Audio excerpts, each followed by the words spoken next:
우리 오늘 레위기 20장에 있는 말씀부터 함께 살피고자 합니다.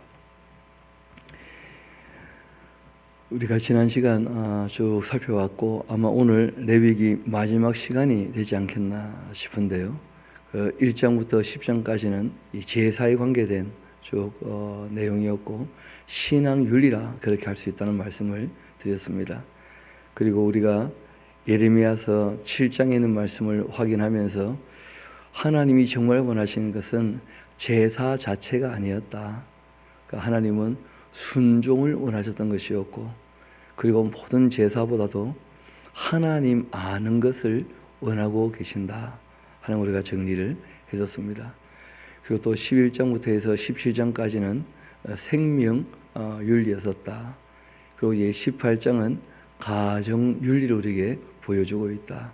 이제 19장부터 시작해서 25장까지 내용이 사회윤리라 그렇게 할 수 있습니다. 이 사회윤리는 긍휼과 자비와 공의와 정의, 이제 이런 것들이 가장 기본이 되는 것이죠. 그리고 무엇보다 이 사회가 변질되면 그 약자들이 어려워지기 때문에 그 죽이는 것 자체를 목적으로 하지 않습니다. 죽인다고 먼저 말씀하시는 이유는 절대 그런 일 당하지 말라는 거예요.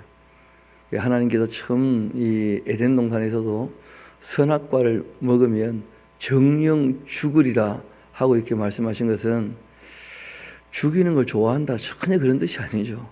절대 그것만큼은 하지 말라 이렇게 말씀하신 거예요. 그래서 이 20장 내용이 뭐냐면 반드시 죽여야 할 죄에 대하여 말씀을 하셔요. 그 죄도 경중이 있기 마련이죠. 더불어 살아갈 때 있어서 문제는 죽이는 걸 목적으로 하는 것이 아니고 신명기에서 다시 한번 해석을 합니다. 그렇게 함으로 너희 공동체에서 악을 제거하라. 이 악을 제거하는 것이 목적이고 악하지 않게 사는 게 목적이라는 거예요. 하나님은 선하신데 하나님이 원하시는 반대 방향으로 살면 그게 다 악한 것을 따라가는 것이고, 그리고 그게 전부 죄를 짓는 것이죠. 하나님이 원하시는 기준보다 못하면 다 이 죄가 되고 마는 것이거든요. 우리 한번 20장 봅시다. 여호와께서 모세에게 말씀하여 이르시되 너는 이스라엘 자손에게 또 이르라. 그가 이스라엘 자손이든지 이스라엘에 거류하는 그 거류민이든지 그 자식을 몰렉에게 주면 반드시 죽이되 그 지방 사람이 돌로 칠 것이고 나도 그 사람에게 진노하여 그를 그 백성 중에서 끊으리니 이는 그가 그 자식을 몰렉에게 주어서 내 성소를 더럽히고 내 성호를 욕되게 하였습니다. 그가 그 자식을 몰렉에게 주는 것 그 지방 사람이 못 본 채하고 그를 죽이지 아니하면 내가 그 사람과 그 권속에게 진노하여서 그와 그를 본받아 몰렉을 음란하게 생기는 모든 사람을 그들의 그 백성 중에서 끊어버릴 것이다. 또 이 접신한 자와 박수무당을 음란하게 따르는 자에게는 내가 진노하여 그를 그 백성 중에서 끊으리니 너희는 스스로 깨끗하게 하여서 거룩할지어다. 나는 너희 하나님 여호와이니라. 너희는 내 규례를 지켜 행하라. 나는 너희를 거룩하게 하는 여호와이니라. 만일 누구든지 자기의 아버지나 어머니를 저주하는 자는 반드시 죽일지니 그가 자기의 아버지나 어머니를 저주하였은즉 그의 피가 자기에게로 돌아가리라. 또 누구든지 남의 아내와 간음하는 자, 곧 그 이웃의 아내와 간음하는 자는 그 간부와 음부를 반드시 죽일지니라. 이 간부 음부를 다 죽이게 되어 있습니다. 그렇죠? 그래서 우리가 그 요한복음 보면 어이없는 일이 나오죠. 현장에서 잡았는데 남자는 어디 가고 여자만 데리고 와서 이 여자를 어떻게 하면 좋을지 예수님께 물어보는. 그러니까 그 당시 이 유대인들도 전혀 율법을 지키지 않았다는 거예요. 그 남자들 중심으로 멋대로 해석을 한 거죠. 현장에서 잡았다면 반드시 간부도 데리고 와서 해야 되는 것인데 간부를 안 데리고 온 거 보면요. 우리가 하나님 말씀을 적용할 때 그 이기적으로 인수격으로 이렇게 적용하는 것은 굉장히 잘못된 자세입니다. 그리고 무엇보다 이 율법이라고 하는 것은 이스라엘 백성들은 시내 산에서 약속을 맺었기 때문에 정죄가 있는 거예요. 지금 우리는 그렇지는 않죠, 그렇죠? 우리는 기독교인이고 우리는 완성된 율법을 받아 있고, 그리고 완성된 율법에 대해서는 이후에 각 사람이 행한 대로 하나님의 심판이 있는 것이지 이 땅에 정죄가 있는 것은 아닙니다. 그래서 우리가 이 율법을 볼 때 하나님이 무엇을 좋아하시고 무엇을 싫어하시는지 우리가 그 의미와 내용을 명확히 아는 것이지, 지금 이걸 우리나라에다가 기독교인들이 그대로 적용해서 누구 죽이러 다니고 그런 짓 하면 안 됩니다. 전혀 그런 내용이 아닙니다. 이스라엘 백성들은 시내 산에서 그 하나님의 제사장 나라로 부름을 받으면서 언약을 맺었기 때문에 이것을 그 말 그대로 법으로 해가지고 사법권 그리고 이제 행정권 그대로 발동할 수가 있는 것이죠. 이어봅시다. 10절, 누구든지 남의 아내와 간음하는 자 곧 그 이웃의 아내와 간음하는 자는 그 간부와 음부를 반드시 죽일지니라. 누구든지 그 아버지의 아내와 동침하는 자는 그 아버지의 아체를 범하였은즉 둘 다 반드시 죽일지니 그 피가 자기들에게로 돌아가리라. 누구든지 그 며느리와 동침하거든 둘 다 반드시 죽일지니 그들이 가장한 일을 행하였음이라. 그들의 그 피가 자기들에게로 돌아가리라. 누구든지 여인과 동침하든 남자와 동침하면 둘 다 가장한 일을 행함인즉 반드시 죽일지니 자기의 피가 자기에게로 돌아가리라. 누구든지 아내와 그의 장모를 함께 데리고 살면 악행인즉 그와 그들을 함께 불살지니 이는 너희 중에 악행이 없게 하려 함이니라. 너희가 짐승과 교합하면 반드시 죽이고 너희는 그 짐승도 죽일 것이며 여자가 짐승에 가까이 하여 교합하면 너는 여자와 짐승을 죽이되 그들을 반드시 죽일지니 그들의 피가 자기들에게로 돌아가리라. 누구든지 그의 자매고 그의 아버지의 딸이나 그의 어머니의 딸을 데려다가 그 여자의 하체를 보고 여자는 그 남자의 하체를 보면 부끄러운 일이라. 그들의 그 민족 앞에서 그들이 끊어지시니 그가 자기의 그 자매의 하체를 범하였은즉 그가 그 죄를 담당하리라. 누구든지 월경 중의 여인과 동침하여 그 하나를 범하면 남자는 그 여인의 근원을 드러내고 여인은 자기의 피 근원을 드러내었음인즉 둘 다 백성 중에서 끊어지리라. 내 이모나 또 고모의 하체를 범하지 말지니 이는 살부치 하체인즉 그들이 그의 그 죄를 담당하리라.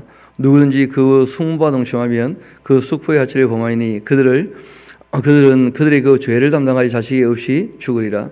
누구든지 그 형제의 아내를 데리고 살면 더러운 일이라.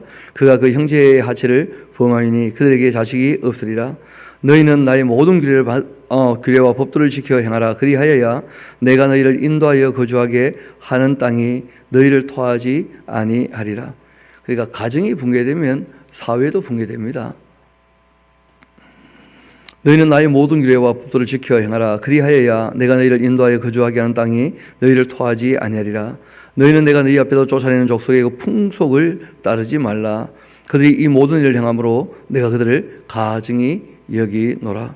그러니까 하나님과 약속을 하지 않았던 이방 민족들은 뭐 이렇게 살아도 애굽이 그 하나님의 법대로 누구를 죽이고 뭐 그럴 수도 없을 뿐더러 그러지도 않는 것이죠. 이거는 이스라엘 나라에 국한된 그런 이 율법이 되는 것인데, 이 율법을 통해서 우리가 하나님이 뭘 좋아하시고 싫어하신지를 아는, 그게 중요한 것이거든요. 그리고 이제 이 말씀의 의미를 바르게 안다면 우리는 정말 다 정결하게 살아야죠. 기독교인들은. 이어봅시다. 내가 전에 너희에게 이르기를 너희가 그들의 그 땅을 기업으로 받을 것이라. 내가 그 땅을 곧 젖과 꿀이 흐르는 땅을 너희에게 주어 유업을 삼게 하리라 하였노라. 나는 너희를 만민 중에서 구별한 너희 하나님 여호와이니라. 너희는 짐승이 정하고 부정함과 새가 정하고 부정함을 구별하고 내가 너희를 위하여 부정한 것으로 구별한 짐승이나 새나 땅에 기는 것들로 너희 몸을 더럽히지 말라. 너희는 나에게 거룩할지니하다. 이는 나 여호와가 거룩하고 내가 또 너희를 나의 소유로 삼으려고 너희를 만민 중에서 구별하였음이니라. 이 거룩한 삶은 당연히 우리 기독교인들도 살아야 되는 것이죠.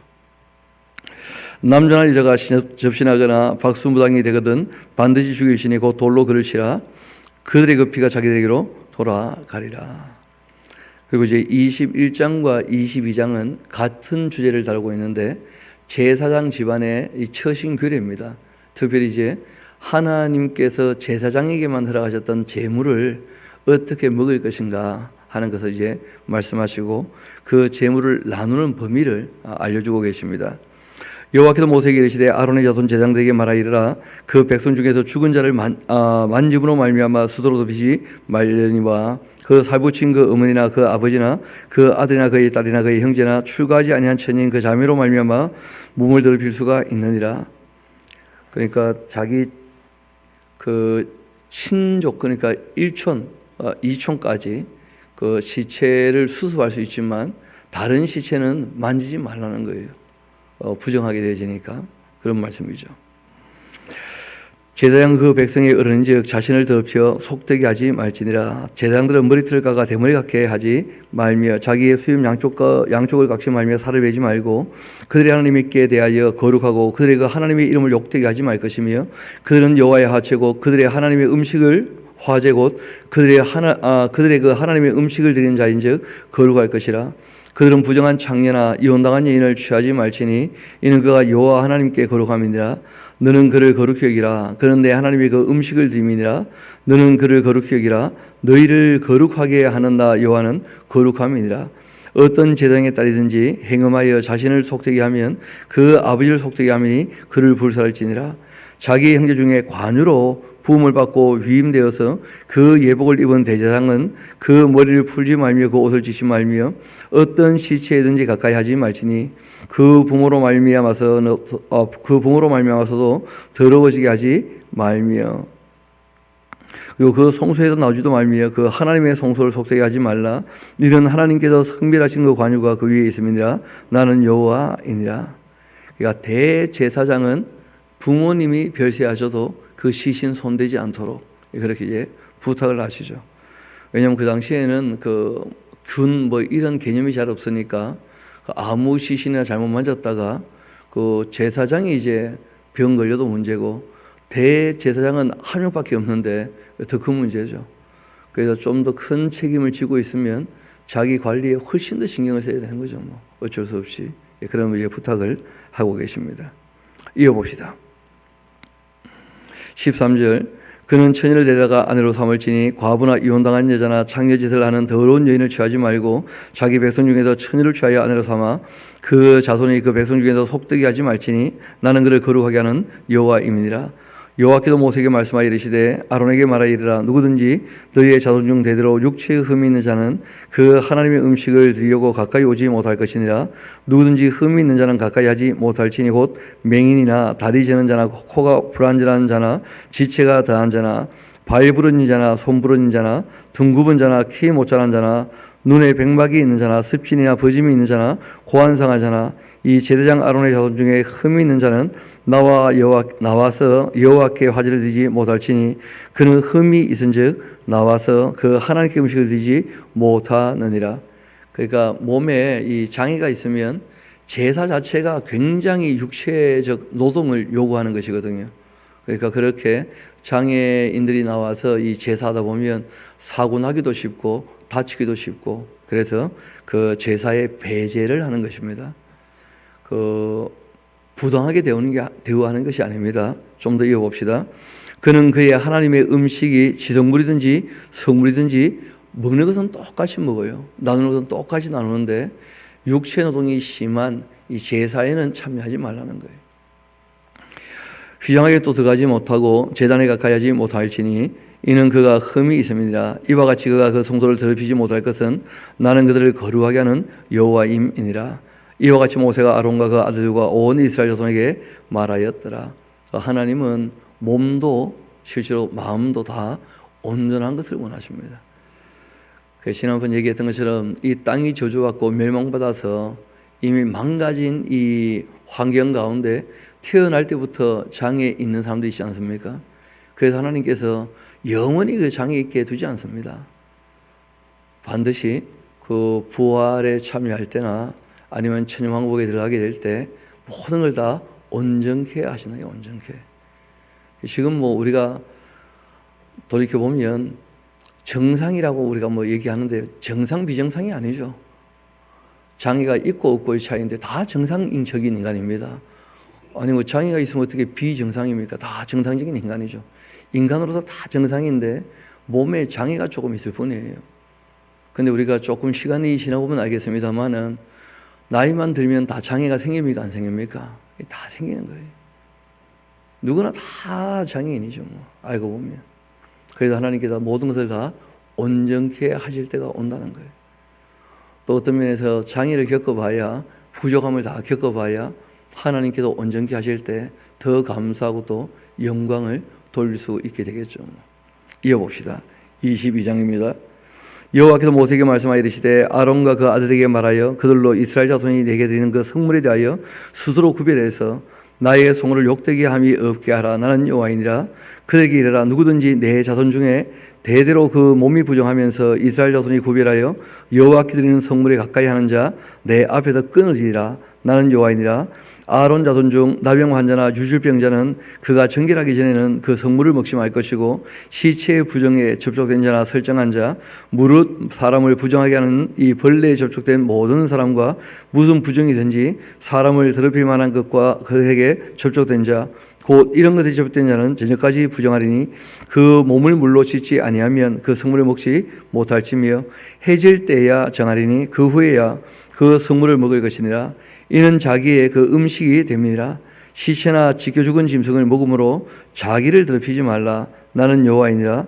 그들은 내 명령을 지킬 것이라. 그것을 속되게 하면 그로 말미암아 죄를 짓고 그 가운데서 죽을까 하노라. 나는 그들을 거룩하게 하는 여호와이니라. 그러니까 거룩이 무엇인가? 단순합니다. 하나님 말씀을 따라 사는 게 세상에서 사는 것과 구별된 거룩이라는 거예요. 내 말을 지키라는 거예요. 하나님께서 내 명령을. 그게 거룩히 사는 것이다 하고 말씀하신 거예요. 그 지금 기독교인이 이 율법의 가치를 너무 무시해버려서 이제 문제가 되거든요. 심지어 어떤 분은 율법이냐 은혜냐 이걸 이 싸움을 붙이더라고요. 보니까. 그러면서 뭐 율법으로 구원받냐 은혜로 구원받냐. 원래부터 율법은 구원받기 위해 주신 법이 아닙니다. 우리 한번 그 구약이 끝날 때 하나님께서 율법에 대해서 뭐라고 하셨는지 우리 한번 잠깐 보고 봅시다. 말라기 2장 같이 잠깐 봅시다. 율법이 원래 기능이 있다는 거예요. 말라기 2장 우리 같이 가봅시다.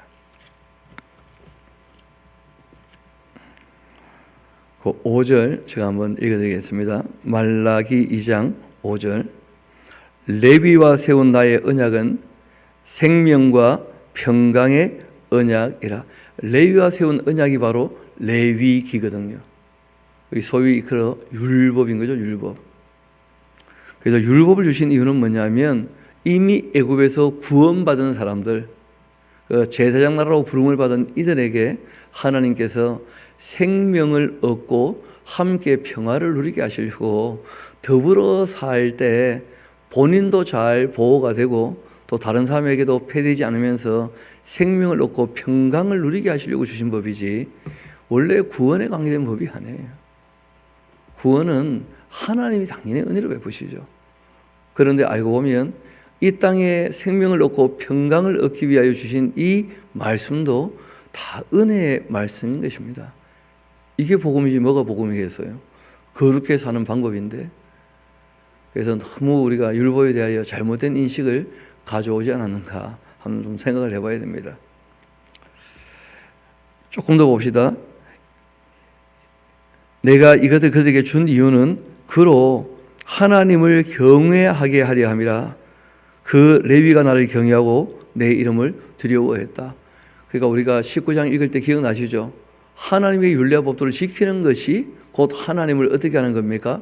경외하는 거예요. 그리고 하나님 하신 이 율례와 법도를 지키는 것, 이게 곧 하나님을 사랑하는 거예요. 예수님께서 항상 일관되게 그 계명을 지키는 것이 하나님을 사랑하는 것이다. 그렇게 말씀하신 거예요. 그거는 뭐 요한복음 14장, 15장, 16장 읽어보시면 명료하게 알 수 있습니다. 요한 1서 3장, 4장, 5장을 봐도 명료하게 알 수 있어요. 성경 너무 여러 군데 그렇게 예수님이 직접 하신 말씀으로도 우리에게 교훈하고 있거든요. 그래서 예수님께서 실상 이 율법을 대할 때 우리 한번 마태복음 5장 봅시다. 예수님이 율법을 뭐라고 하셨는지. 마태복음 5장입니다.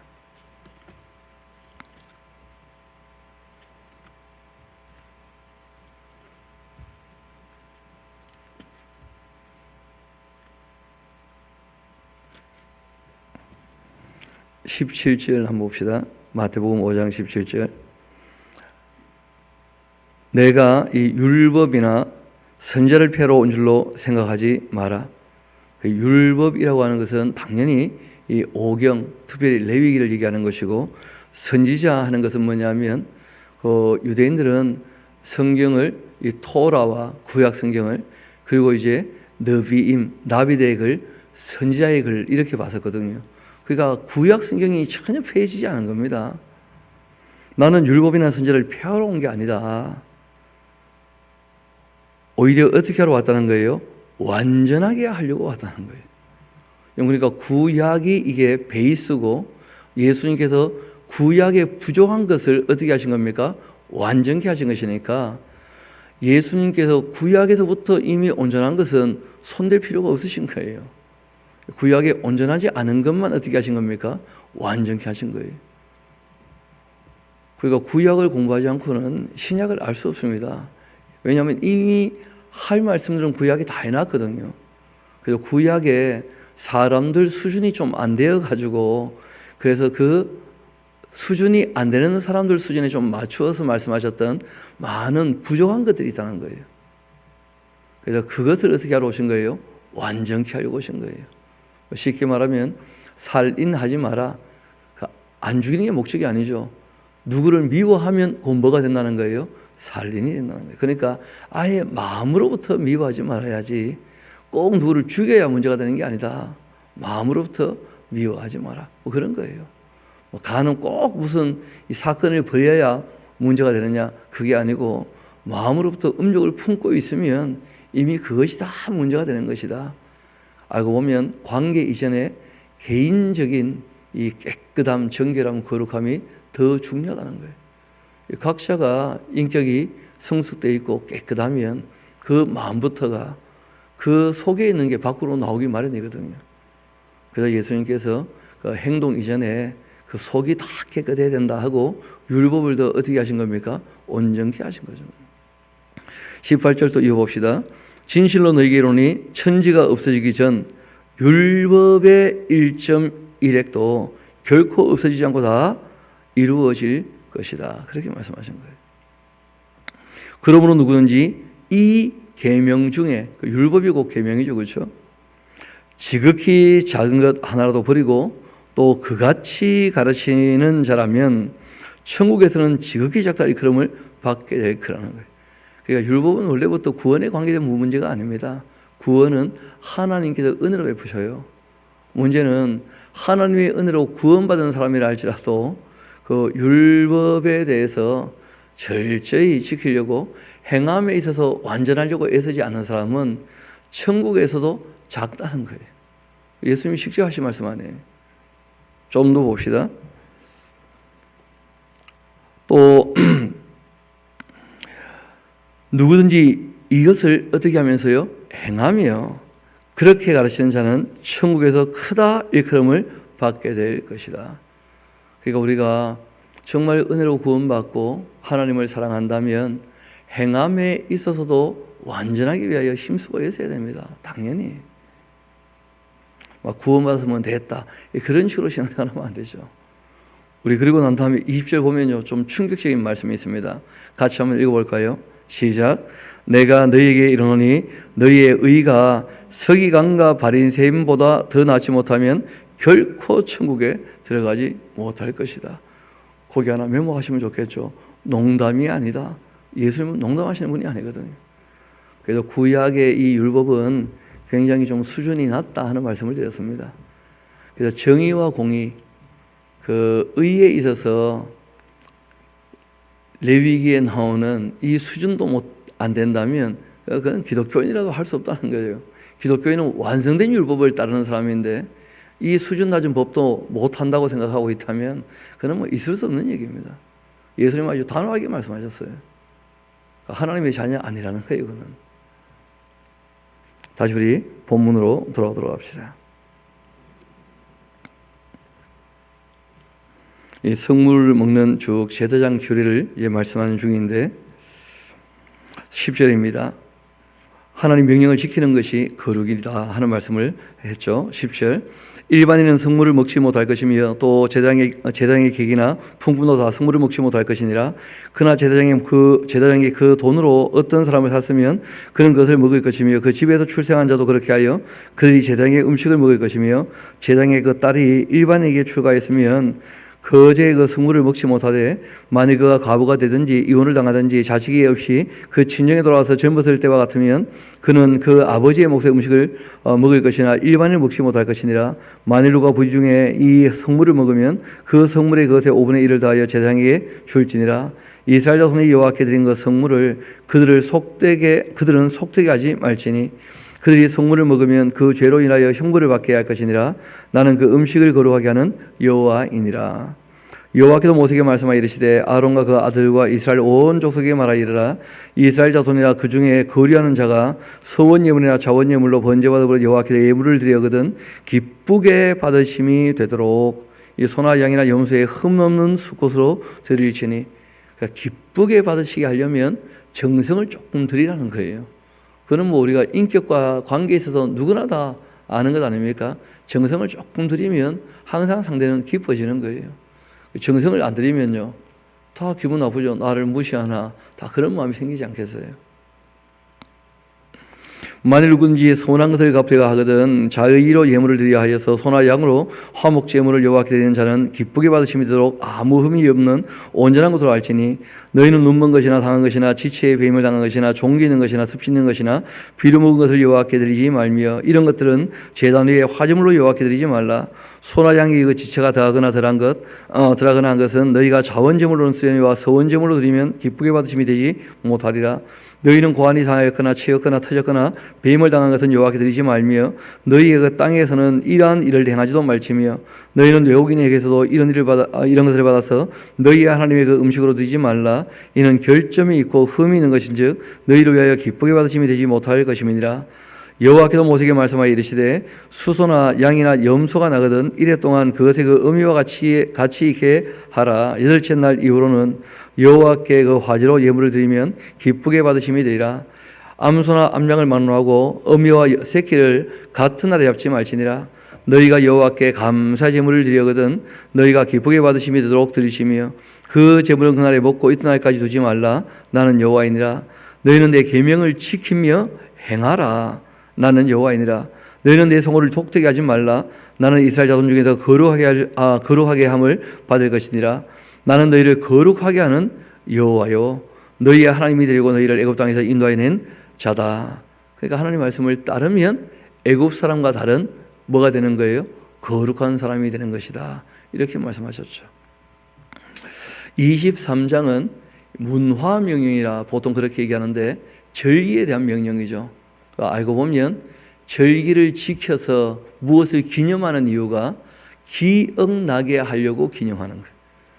실제로 기록도 기억나게 하려고 기록하는 것이죠. 그렇죠? 그래서 문화 명령은 절기 명령인데 실제로는 교육 명령입니다. 우리 한번 읽어봅시다. 여호와께서 모세에게 말씀하여 이르시되 이스라엘 자손에게 말하여 이르라. 이것이 나의 절기들이다. 하나님께서 하신 일이 있다는 거예요. 애굽에서 불러내었고 그리고 이 땅에 필요한 모든 양식을 누가 내신 겁니까? 하나님께서. 그래서 하나님께서 절기는 나를 기억하게 하는 것이 되어야 한다 하고 이제 말씀하신 거예요. 나의 절기들이다. 너희가 성회로 공포할 여호와의 절기들이다. 엿새 동안은 알고 보니까 6월절 또 77절 초막절만 절기가 아니고요. 제일 중요한 절기가 안식일이에요. 안식일. 엿새 동안은 일할 것이고 일곱째 날은 쉴 안식일이니 그 쉬면서 뭘 하라고 얘기하냐면 성회의 날이다. 그런데 좀 표시를 해야겠죠. 그렇죠? 그래서 이스라엘 백성들이 쉬기도 하고 또 하나님 앞에 거룩한 모임으로 모이고 그런 날이 되는 거예요. 그래서 우리 기독교는 하나님께서 이런 거 좋아하시는구나. 그래서 쉬기도 할 뿐 아니라 하나님께 나와서 예배하는 것 기뻐하시겠다. 그래서 교회는 우리가 좋아서 하기로 약속을 한 겁니다. 우리가 좋아서. 그래서 우리는 지킨다 이런 표현 안 합니다. 주일 지킨다. 억지로 지켜야 무슨 의미가 있겠습니까? 억지인 듯하. 그러지 말고 기뻐서 즐거워서 주일을 누리러 하나님과 사귀러 오는 거 아니겠어요? 그렇죠?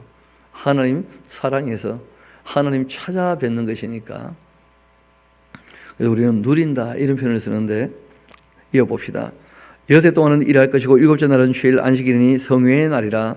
너희는 아무 일도 하지 말라. 이는 너희가 거주하는 각처에서 지킬 여호와의 안식일이다. 또 이것이 너희가 그 정한 때에 성의로 공포할 여호와의 절기들인데 첫째 달 열날 저녁은 여호와의 그 유월절이요 이달 다섯 날은 여호와의 무교절이니 이래 동안 너희는 무교병을 먹을 것이고 그 첫날에는 너희가 성회로 모이고 아무 노동도 하지 말지며 너희는 이래 동안 여호와께 화제를 드릴 것이고 일곱째 날에도 성회로 모이고 아무 노동도 하지 말아라. 여호와의 유월절이에요. 하나님께서 불러내셨다는 거예요. 예, 하나님이 구원하셨으니까 꼭 기억하라 뭐 그런 것이죠. 또 여호와께서 모세에게 말씀하여 이르시되 이스라엘 자손에게 말하이르라 너희는 내가 너희에게 주는 땅에 들어가서 너희의 곡물을 거둘 때 너희의 곡식의 첫 이삭 한 단을 여호와께 제단기로 가져갈 것이고 제단은 너희를 위하여 그 단을 여호와 앞에 기쁘게 받으심이 되도록 흔들되 안식일 이튿날에 흔들 것이며 또 너희가 그 단을 흔드는 날에 1년 되고 흠 없는 순양을 여호와께 번제로 드리고 그 소재로는 그 기름 섞은 고운 가루 10분의 2 에바를 여호와께 드려 화유로 삼아서 향기로운 그 냄새가 되게 하고 전제로는 포도주 4분의 1 흰을 쓸 것이며 너희는 너희 하나님께 예물을 가져오는 그날까지 떡이든지 볶은 것이든지 생이삭이든지 먹지 말지니 이는 너희가 거주하는 각처에서 대대로 지킬 영원한 규례다. 밀보리를 다 비우면 하나님 앞에 곡식 주신 것에 관하여 감사하면서 꼭 기억하도록. 또 이어봅시다. 안식일 이튿날 곧 그 초실절이라 얘기를 하고요. 안식일 이튿날 곧 너희가 요제로 곡식단을 가져온 날부터 세어서 7 안식일에 수요를 채우고 이게 이제 77절 오순절이죠. 7 안식일 이튿날까지 합하여서 50일을 계수하여 새 소재를 여호와께 드리되 너희의 그 초소에서 10분의 2 에바로 만든 떡 2개를 가져다가 흔들지니 이는 고운 가루에 누룩을 넣어서 구운 것이고 이는 첫 유제로 여호와께 드리는 것이며 너희는 또 이 떡과 함께 1년 된 흠없는 어린 양 7마리와 또 어린 수소 1마리와 순양 2마리를 드리되 이것들로 그 소재와 그 전제 제물과 함께 여호와께 드려서 번제로 삼을지니 이는 화제라 여호와께 향기로운 냄새며 또 순염소 하나로 속죄를 드리며 또 1년 된 어린 순양 2마리를 화목 제물로 드릴 것이고 제사장은 그 첫 이삭의 떡과 함께 그 2마리 어린 양을 여호와 앞에 흩들어서 요제를 삼을 것이고 이것들은 여호와께 드리는 것 성물이니 제사장에게 돌릴 것이며 이날에 너희는 너희 중에 그 성의를 공포하고 어떤 노동도 하지 말지니 이는 너희가 그 거주하는 각처에서 대대로 지킬 영원한 규례니라. 너희 땅의 곡물을 벨 때에 특별히 곡식을 또 얘기하실 때에 한 말씀 더 언급하시죠. 밤 모퉁이까지 다 베지 말며 떨어진 것을 줍지 말며 그것을 가난한 자와 거름을 위하여 남겨두라. 나는 너희 하나님 여호와이니라. 그러니까 너희가 곡식을 거둘 때 하나님께 감사도 하지만 특별히 그렇게 수학의 날 그때 구제를 꼭 생각을 하라 하고 부탁을 하신 거예요.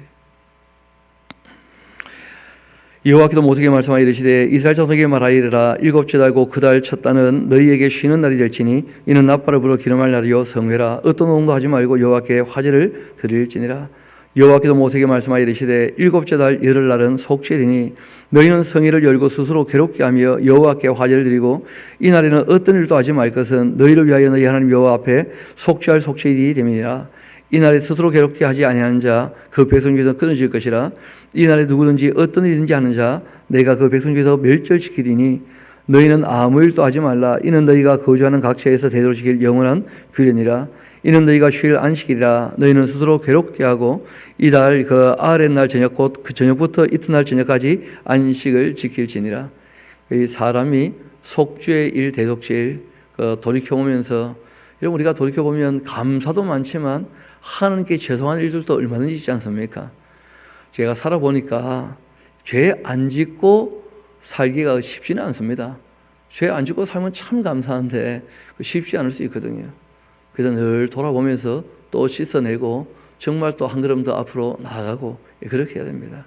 행하여 완전하려고 힘쓰고 애써야 되거든요. 그래서 이 속죄를 그렇게 꼭 지켜라고 부탁하셨죠. 그 다음에 초막절 하는 것은 이제 이들은 2번 수확을 합니다. 밀보리 수확하고 그 다음에 이제 감람류 그리고 이제 무화과 그리고 이제 포도 이런 것들은 이후에 수확을 해요. 그래서 감람 기름을 짜고 그 올리브유죠, 그렇죠? 그 다음에 포도를 짜서 포도주를 이제 담그면 그러면 이제 1년 농사 끝난 거예요. 밀보리는 아시는 것처럼 초여름에 거두는 것이고 이 포도, 감람 이것은 이제 그 가을, 초가을에 이제 거두어 드리는 것이거든요. 그러면 이제 또 한번 그 감사하는 절기, 그게 바로 이제 이 초막절이 됩니다. 한번 봅시다. 여호와께서 모세에게 말씀하여 이르시되 이스라엘 자손에게 말하이르라 일곱째 달 15날은 초막절이니 여호와를 위하여서 이래 동안 지킬 것이라. 그러니까 다 이 절기는 여호와를 위하는 날이다 하고 이렇게 말씀을 하시는데 기념하면서 하나님을 생각을 좀 하라는 거예요. 자유를 주신 그 하나님께, 또한 우리가 6일이라고 하루 쉴 때 쉼을 주시는 그 하나님께, 그리고 또 양식을 주신 그 하나님께, 모든 것이 다 하나님께로부터 왔다. 그게 다윗이라는 이의 그 고백이었거든요. 모든 것이 다 하나님께로부터 왔다. 실제로 그렇죠. 우주 만물을 창조했으니까 지구도 하나님 것이고, 또 흙으로 사람을 만드셨으니까 실제로 모든 사람도 다 하나님의 것이고, 그럼 누가 부인할 수 있겠습니까? 이어봅시다. 여호와를 위하여 이래 동안 지키라. 첫날에는 성회로 모일지니 너희는 아무것도 하지 말지며 이래 동안에 너희는 여호와께 화제를 드릴 것이고 여덟째 날에도 너희는 성회로 모여서 여호와께 화제를 드릴지니 이는 거룩한 대회라. 너희는 어떤 공도 하지 말지니라. 이것들은 여호와의 절기라. 너희는 공포하여 성회를 열고 여호와께 화제를 드릴지니 번제와 소제와 희생제물과 전제를 각각 그날에 드릴지니 이는 여호와의 그 안식일 외에 너희의 헌물 외에 너희의 모든 선제물 외에 또 너희의 모든 자원제물 외에 너희가 여호와께 드리는 것이니라. 너희가 토지 소산 거두기를 마치거든 일곱째 달 15날부터 이래 동안 여호와의 그 절기를 지키되 첫날에도 안식하고 일곱째 날에도 안식할 것이고 첫날에는 너희가 아름다운 그 나무 실과와 또 종려나무 가지와 무성한 나무 가지와 또 신의 버들을 취하여 너희 하나님 여호와 앞에서 이래 동안 즐거워할 것이라. 너희는 매년 이래 동안 여호와께 이 절기를 지키시니 너희 대대의 영원한 규례라. 너희는 일곱째 달에 이를 지킬지니라. 너희는 이래 동안 초막에 거주하되 이스라엘에서 난 자는 다 초막에 거주할지니 이는 내가 이스라엘 자손을 애굽 땅에서 인도하여 내던 때 초막에 거주하게 한 줄을 너희 대대로 알게 합니다. 나는 너희 하나님 여호와이니라. 그러니까 가나안 땅에서 수확을 거둘 때 왜 초막을 짓느냐? 우리는 이런 수확을 거둘 수 없는 사람이었다는 거예요. 광야길을 걸을 때 어떻게 농사를 짓습니까?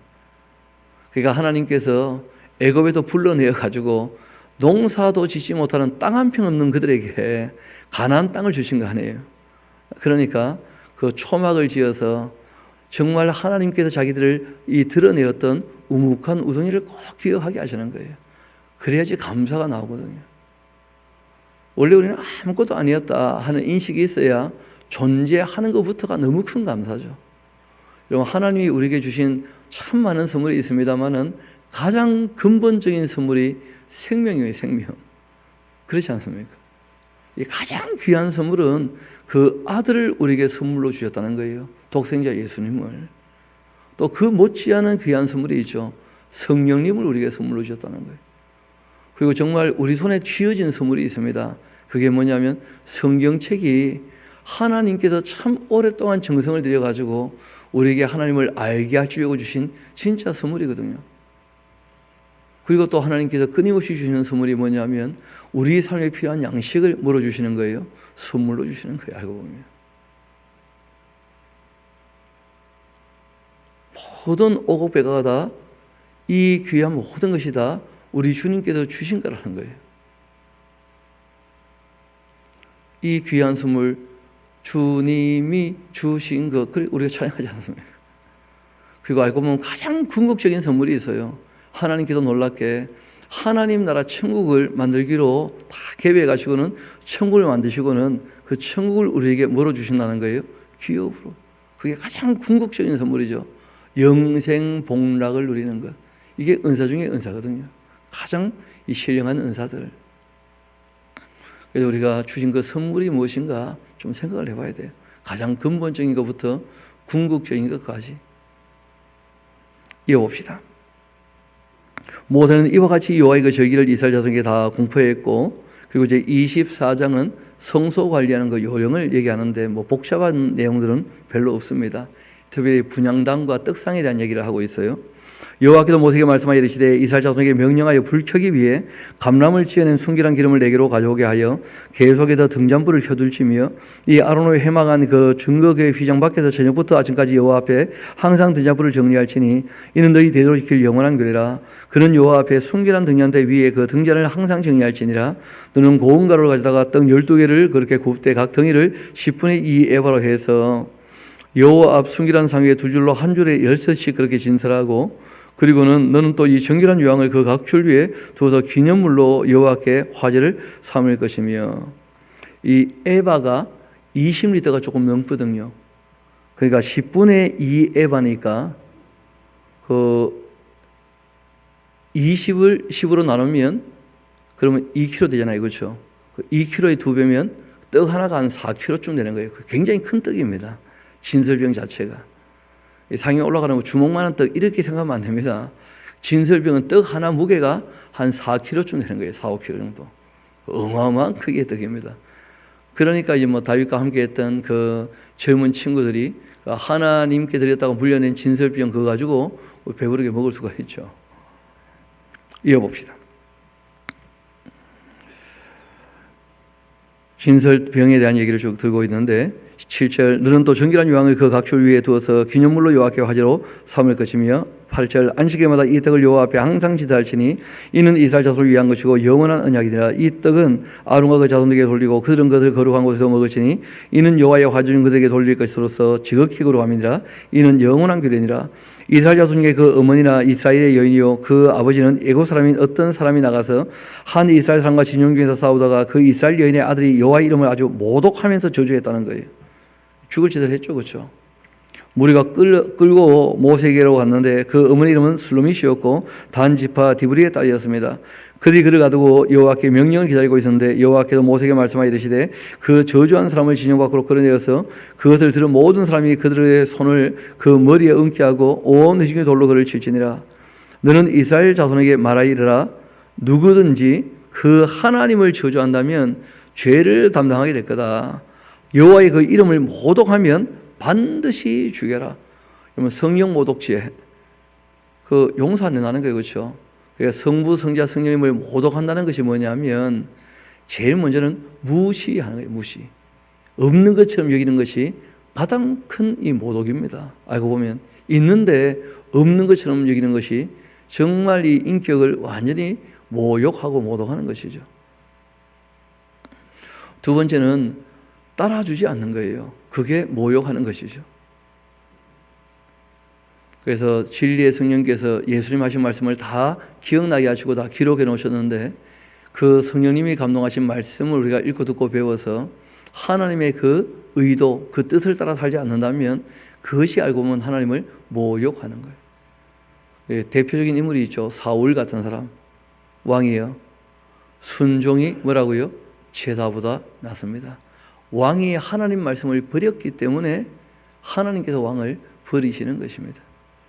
그러면서 참 저는 염려가 좀 있어요. 교회가 성경을 너무 안 읽기도 할 뿐더러 그 말씀을 따라 살려고 힘쓰지도 않고 다른 프로그램이 너무 많은 것 같아요. 교회 안에. 말씀을 읽고 듣고 배워서 이 말씀을 지켜 행하는 것이 신앙의 가장 기본 일서인데 교회가 하나님을 너무 무시하고 있는 것 아닌가, 그런 염려가 좀 있어요. 다시 우리 본문의 말씀으로 돌아오도록 합시다. 여호와 이름을 모독하면 그를 죽일지니라. 사람을 쳐 죽인 자 반드시 죽이고 짐승을 쳐 죽인 자 짐승으로 짐승을 갖게 하고 사람이 만일 그 이웃의 상의를 입혔다면 그 행한 대로 그에게 행하고 상체는 상체로 눈에는 눈으로 이에는 이로 갚아라. 남에게 상의를 입힌 그대로 그에게 그렇게 할 것이고며 그 짐승을 죽인 자 그것을 물어줄 것이고 사람을 죽인 자는 죽일지니 거름인에게든지 본토인에게든지 그 법이 동일할 것이니라. 동일할 것은 나는 너희 하나님 여호와임이니라. 모세가 이스라엘 자손에게 말하니 그들이 그 저주한 자를 진영 밖으로 끌어내어서 돌로 쳤고 이스라엘 자손이 여호와께서 모세에게 명령하신 대로 다 행했습니다. 25장은 안식년, 희년, 토지 무르기, 쉽게 말하면 사회 약자를 구제하는 사회 보장제도 같은 그런 내용입니다. 여호와께서 시내산에 모세에게 말씀하여 이르시되 이스라엘 자손에게 대하여 말하이르라. 너희는 내가 너희에게 주는 땅에 들어간 후 그 땅으로 여호와 앞에 안식하게 하라. 너는 6년 동안 그 밭에 파종하면 6년 동안 그 포도원을 갖고서 그 소출을 거둘 것이나 7째에는 그 땅을 쉬어 안식하게 할지니 여호와께 대한 안식이라. 너는 그 땅에 파종하거나 포도원을 가꾸지 말며 내가 거둔 후에 자라난 것들을 거두지 말고 가꾸지 않은 포도나무가 맺은 열매를 거두지 말라. 이는 땅의 안식년이니라. 이 안식년의 소출은 너희가 먹을 것이니 너와 내 남종과 여종과 또 내 품꾼과 너와 함께 거류하는 자들과 내 가족과 내 땅에 있는 들짐승이 다 그 소출로 먹을 것들을 삼을지니라. 너는 7안식일을 계수할지니 이는 7년이 7번이즉 안식년 7번 동안 곧 49년이라. 7째 달 그 열날은 속죄일이니 너는 뿔나팔 소리를 내되 전국에도 뿔나팔을 크게 불지며 너희는 50년째 해를 거룩하게 해서 그 땅에 있는 모든 주민을 위하여 자유를 공포하라. 이 해는 너희에게 희년이니 너희는 각각 자기의 소유로 돌아가며 너희 각각 자기의 가족에게로 돌아갈지며 그 50년째 해는 너희의 희년이니 너희는 파종하지 말며 수도단 것을 거두지 말며 가꾸지 아니하고 그 포도를 거두지 말라. 이는 희년이 너희에게 거룩함이라. 너희는 밭의 소출을 먹으리라. 이 희년에 너희가 각기 그 자기의 소유로 돌아갈지며 내 이웃에게 팔든지 내 이웃의 손에 파든지 너희 각 사람은 그 형제를 속이지 말라. 그 희년 후의 연수를 따라서 너는 이웃에게서 살 것이고 또 그도 소출을 얻을 이 연수를 따라서 내게 팔 것인즉 연수가 많으면 그것의 값을 많이 매기고 연수가 적으면 그것의 값을 적게 매길지니 곧 그가 소출의 소를 따라서 내게 팔 것이라. 너희 각 사람은 자기 이웃을 속이지 말고 내 하나님을 경외하라. 나는 너희 하나님 여호와이니라. 너희는 내 규례를 행하며 내 법도를 지켜 행하라. 그러하면 너희가 그 땅에 안전하게 거주할 것이라. 땅이 그것의 열매를 내리니 너희가 배불리 먹고 거기서 안전하게 거주하리라. 만일 너희가 말하기를 우리가 만일 7째 해도 심지 못하고 소출을 거두지도 못하면 우리가 무엇을 먹으려고 그렇게 하겠으나 내가 명령하여서 6째 해 내 복을 너희에게 주어 그 소출이 3년 동안 쓰기에 족하게 하리라. 너희가 10째에는 파종하는 바 묵은 소출을 먹을 것이며 9째에는 그 땅에 이 소출이 돌기까지 너희는 묵은 것을 먹으리라. 토지를 영구히 파지 말거든 토지는 다 내 것이니라. 너희는 거주민이요 동거하는 자로서 나와 함께 있느니라. 너희 기업이 온 땅에서 그 토지 무르기를 허락할지니 만일 내 형제가 하나여 그 기업 중에서 얼마나 팔았으면 그에게 가까운 그 기업 물을 잡아와서 그 형제가 판 것을 물을 것이고 만일 그것을 물을 사람이 없고 자기가 부유하게 돼서 물을 힘이 있으면 그 판해를 계수하여서 그 남은 값을 산자에게 주고 자기의 소유로 돌릴 것이니라. 그러나 자기가 물을 힘이 없으면 그 판 것이 희년이 이르기까지 산자의 손에 있다가 희년에 이르러 돌아올지니 그것이 그의 기업으로 돌아갈 것이니라. 성벽이 있는 성내에 그 갈고 하면 판지 만 1년 안에 물을 수 있나니 곧 그의 안에 물으려니와 1년 안에 물지 못하면 그 성 안의 가옥은 산자의 소리로 확정되며 대대로 영원히 그에게로 속하고 희년이라도 돌려보내지 아니할 것이니라. 그러나 성벽이 눌리지 아니한 촌락의 가옥은 너희 나라의 그 전토와 같이 물로 주기도 할 것이고 희년에 돌려보내기도 할 것이니라. 레위 족속의 그 성읍고 그들의 그 소유의 그 성읍의 가옥은 레위 사람이 언제든지 물을 수 있으나 만일 레위 사람이 물지 아니하면 그 소유의 성읍의 판 가옥은 희년에 돌려보냈지니 이는 레위 사람의 성읍의 가옥은 이스라엘 자손 중에서 받은 그들의 기업이 됩니다. 그러나 그들의 그 성읍 주위에 있는 들판은 그들의 그 영원한 소유지니 팔지 못할지니라. 내 형제가 가난하게 되어서 빈 손으로 내 곁에 있게 되거든 너는 그를 도와서 거류민이나 동거인처럼 너와 함께 생활하게 하되 너는 그에게 이자를 받지 말고 내 하나님을 경외하여서 너의 형제로 너와 함께 생활하게 할 것인즉 구제의 기본이죠. 함께 생활하는 함께. 이 모든 희년 그리고 또 안식년의 모든 내용의 본질은 어디 있느냐 하면 하나님께서 이 땅에 내신 게 있는데 자기 몫을 다 챙길 수 없을 수 있다는 거예요. 그래서 인생 망가져도 그 7년째 되면 다시 한번 재기할 수 있도록 또 땅 다 팔아먹었는데 아버지가 그 애가 태어났는데 자기 땅 한 평이 없어도 50년 희년이 되면 또 처음부터 시작할 수 있는 자기 몫이 다 있다는 거예요. 원래 하나님이 원하시는 것은 이 땅에 사람이 태어났을 때 그 태어난 사람들 몫을 다 주기를 원하셨던 겁니다. 그런데 지금 금수저 흙수저 이러면서 너무 엉망이 되고 말았죠. 그런 것은 좀 사회가 보장해 줘야 될 책임이 있습니다. 그러니까 태어나면 누구든지 간에 말 그대로 이 교육은 우상으로 다 보장이 된다든지 또 이 땅에서 처음 사회에 발을 들일 때 사회가 보조를 해가지고 적어도 기본 이 밑바탕이 탄탄해야 누구든지 살 의욕이 있죠. 아무리 몸부림치고 살아도 수렁에 빠진 것처럼 아무것도 안 된다면 그건 아주 악한 사회죠. 그래서 하나님께서 이스라엘 백성들에게는 그 땅이라고 하는 것이 가장 삶의 기본이 되니까 그 땅에 대해서 누구든지 자기 인생에 자기의 기업을 누릴 수 있게 50년이 되면 반드시 어떻게 했다는 거예요? 다 본주인에게로 돌려줘라. 그렇게 하신 것이죠. 이어봅시다. 너는 그를 도와서 거류민이나 동거인처럼 너와 함께 생활하게 하되 36절 너는 그에게 이제를 받지 말고 내 하나님을 경외하여 내 형제로 너와 함께 생활하게 할 것인즉 너는 그에게 이제를 위하여 돈을 꿔주지 말고 이익을 위하여 내 양식을 꿔주지 말라. 나는 너희 하나님이 되며 또 너희 가나안 땅을 너희에게 주려고 애굽 땅에서 너희를 인도하여 낸 너희 하나님 여호와이니라. 너와 함께 있는 내 형제가 가난하게 되어서 내게 몸이 팔리거든 너는 그를 종으로 부르지 말고 품꾼이나 동거인과 같이 함께 있게 해서 희년까지 너를 섬기게 하라. 그때에는 그와 또 그의 자녀가 함께 내게서 떠나 그 가족과 그 조상의 그 기업으로 돌아가게 하랴. 그는 내가 애굽 땅에서 인도하여 낸 내 종들이니 종으로 팔지 말 것이라. 너는 그를 엄하게 부르지 말고 내 하나님을 경외하라. 내 종은 그 남녀를 막론하고 내 사방 이방인 중에서 취할지니 남녀 종은 이런 자 중에서 사올 것이고 또 너희 중에 거류하는 동거인들의 그 자녀 중에서도 너희가 사올 수 있고 또 그들이 그 너희와 함께 있어서 너희 땅에서 가정을 이룬 자들 중에 서도 그리 할 수 있은즉 그들이 너희의 그 소유가 될지니라.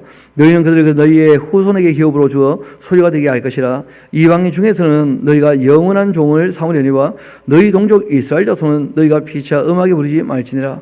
만일 너와 함께 있는 거류민이나 동거인은 부유하게 되고 그와 함께 있는 내 형제는 가난하게 됨으로써 그가 너와 함께 있는 거류민이나 동거인 또는 거류민의 가족의 그 후손에게 팔리면 그가 팔린 후에 그에게는 속량받을 권리가 있나니 그 형제 중 하나가 그를 속량하거나 또한 그 삼촌이나 그 삼촌의 그 아들이 그를 속량하거나 그 가족 중 그 살부치 중에서 그를 속량할 것이고 그가 부유하게 되면 스스로 속량하되 자기 몸이 팔린 해로부터 희년까지 그 산자와 계산하여 그 연수를 따라서 그 몸의 값을 정할 때 그 사람을 섬길 날을 그 사람에게 고용된 날로 여길 것이라.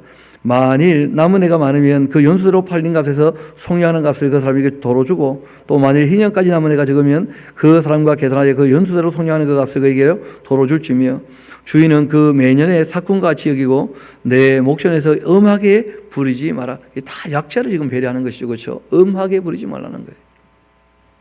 그가 이같이 속량되지 못하면 신에 이르는 그와 그 자녀가 자유할 것이다. 이스라엘 자손은 나의 종인들이 됨이라. 그런 내가 애굽 땅에서 인도하여 낸 내 종이요 나는 너희 하나님 여호와이니라.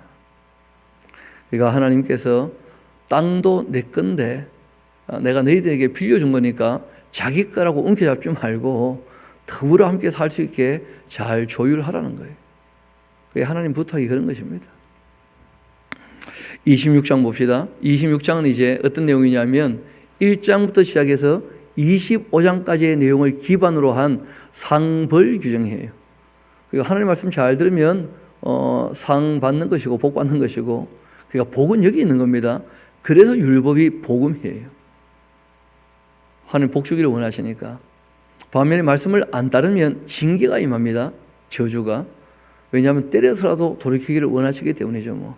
그래서 우리가 이 상벌, 복과 저주 이제 함께 읽어볼 텐데, 모든 설교의 결론은 바로 복과 저주죠. 천국이냐 지옥이냐, 주의 뜻을 따를 것인가 자기 욕심대로 살 것인가, 결단은 본인이 하는 겁니다. 그는 하나님께서 강권적으로 역사에서 착하게 살게 하시고 그런 거 없습니다. 예수님도 설교를 다 들은 자들에게 뭐라고 하십니까? 그러니까 이제 너희가 내 말을 듣고 집을 지을래, 내 말을 들었는데 네 멋대로 집을 지을래, 그거 알아서 하라. 예수님께서 항상 설교하시면 결론을 그렇게 내주셨어요. 복과 저주로. 바라기는 이 아침부터 주의 말씀을 상고하는 저와 여러분은 복된 삶을 살기를 소망합니다. 하나님이 어떻게 복 주시느냐, 그 계명을 소중히 여기고 사랑하는 마음으로 그 말씀 따라 살면 복 주시는 거예요. 우리 한번 26장 봅시다. 중요한 것은 복은 짧고 저주는 길다는 뜻입니다. 긴데 이유는 칭찬은 많이 안 하셔요. 반면에 잔소리는요 길어요. 그러니까 실제로 이 저주문은 저주하는 게 목적이 아닙니다.